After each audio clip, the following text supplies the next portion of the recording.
자, 우려하던 일이 현실화됐습니다. 이란이 보복 공격을 감행했는데 자세한 내용 전해주시죠. 네, 사실은 이란이 그동안 많이 참았죠. 계속 공격을 할 거라는 얘기도 많이 있었지만 사실상 이란에서는 이 새로운 대통령이 선출된 이래로 서양과 유연한 관계를 맺기 위해서 공격을 자제해 왔습니다. 지난 페제시킨 대통령이 이 레바논 공습을 두고요. 뭐라고 말을 했냐면 나스랄라의 죽음을 두고 사실상 한이에가 이란에서 죽었을 때 미국과 서방 국가가 이란에 약속을 했다라는 거죠. 이스라엘을 공격하지 않으면 휴전 협정 그리고 하마스가 원하는 올해 항구 휴전 협정을 이루도록 할 수 있겠다고 했고 그러한 과정으로 가고 있었던 상황이었는데 이스라엘이 또다시 하산 나스랄라를 표적 살해를 했죠. 그러면서 페제시킨 대통령이 미국과 서방이 우리에게 거짓말을 했다라는 얘기를 할 때 어느 정도 이스라엘에 대한 공격이 있을 수도 있다라는 그러한 분위기는 있었는데요. 예. 이렇게 갑작스럽게 공격할 거라고는 아마 아무도 예상을 못했습니다. 네.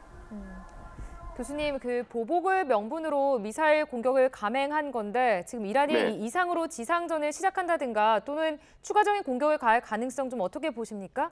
이란이 지상전을 할 수 있는 지금 상황은 아니고요. 네. 공격을 한다면은 계속적으로 공중전 미사일을 쏠 수밖에 없는데요. 사실 이란의 가장 치명적인 약점이 하나 있습니다. 그 약점은 대공 방어망이 상당히 약하거든요.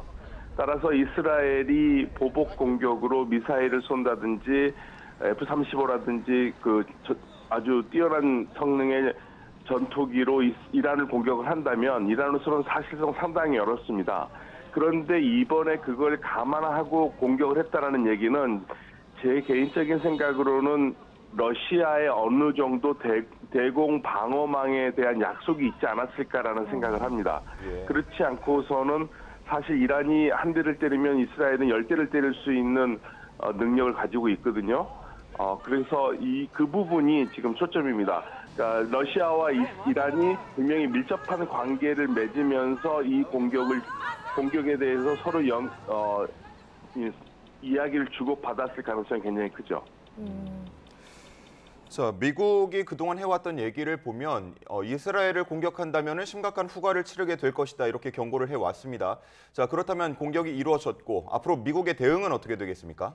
사실 미국은 확전을 원하지는 않거든요. 이번 바이든 행정부의 가장 큰 약점이 말로만 했다라는 거예요. 사실은 이런 공격까지 나오지 않도록 이스라엘을 자제를 시켰어야 되는 게 맞는데 예. 미국은 말로는 자제를 얘기를 했지만 실질적으로 무기를 계속 줬기 때문에 앞뒤가 다른 이야기를 하고 있거든요. 그러니까 사실 그 트럼프 대통령 후보의 말이 틀린 말은 아닙니다. 그러니까 미국이 막으려면 다 막았어야 되는 건데 계속 그 긴장 상황을 또 올린 거는 바이든 행정부고요.